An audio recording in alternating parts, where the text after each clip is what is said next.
ह्या देशाला बर्बाद करायसाठी 3 गोष्टी कारणीभूत आहे. एक सगळ्यात पहिले न्यूज चॅनल. हे जेवढे बी भिकारचोट न्यूज चॅनल आहेत ना, सगळे एबीपी असो, लोकमत असो, त्याच्यानंतर ते लोकशाही असो, टीव्ही 9, हे सगळे जेवढे न्यूज चॅनल आहेत ना, हे सगळे मिळून देशाला बर्बाद करून राहिले.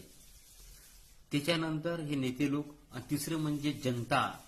जो मेन गाभा आहे जनता, डोळ्यावर पट्टी बांधलेली जी जनता आहे ना, ती जनता.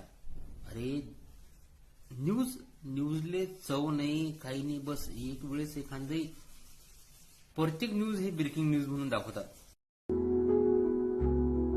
आमिर खानच्या प्रोडक्शन मध्ये ती काम करते. आमिर खानच्या बॉलिवूड करिअर प्रमाणेच त्याचं आयुष्यही तितकंच चर्चेत राहिले. आमिर खानचे आतापर्यंत 2 घटस्फोट झालेत, तर आता आमिर खान गौरी सोबत लग्न करणार असल्याची चर्चा रंगली.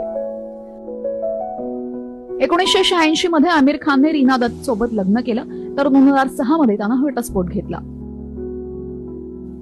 रीना दत्त पासून आमिर खानला इरा आणि जुनैद ही 2 मुले. त्यानंतर किरण राव सोबत दुसरं लग्न केलं आणि 2021 मध्ये घटस्फोट घेतला. किरण राव पासून आझाद हा त्यांचा एक मुलगा आहे. आमिर खान सोबत गौरीच्या नात्याला दोन्ही कुटुंबाची संमती असल्याचं त्यानं म्हटलंय. तर गौरी आमिरच्या पुढच्या प्रोजेक्ट मध्येही असेल. त्यामुळे आमिर गौरी सोबत कधी लग्न करणार याकडे सिने विश्वाचं लक्ष लागलं. ब्युरो रिपोर्ट, साम टीव्ही न्यूज. हे जे साम टीव्ही आहे ना, साम टीव्ही सगळ्यात मोठा रोल ह्या साम टीव्हीचा आहे. आता त्या आमिर खानचं 3रं अफेअर आहे. 1 तासाची न्यूज बारीक बारीक डिटेल मध्ये सांगितलं तिनं. पहिले कोण होती, नंतर कोण होती, आता कोण आहे. तुम्हाला कामं नाही का रे? तुम्ही साले हो शेतकऱ्याचे प्रश्न धरून म्हणजे कधी मांडत नाही, कधी धरून ठेवत नाही. शेतकरी आत्महत्या करून राहिला, बेरोजगार तरुण आत्महत्या करून राहिला. त्यात हे आमचे ऍक्टर लोक सांगतात रमी खेळा, आमचे क्रिकेटर लोक सांगतात सट्टा लावा. आता तो रोहित शर्मा स्वतःची गाडी दान करणार आहे म्हणे. 22 मार्चला टीम बनवा, माझी गाडी घेऊन जा म्हणते. आज मेरी गाडी मी बैठ जा.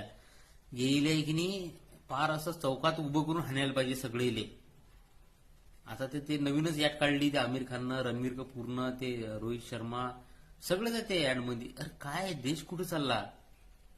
याच्यावर कोणाचा कंट्रोल नाहीये. हा देश होता रे.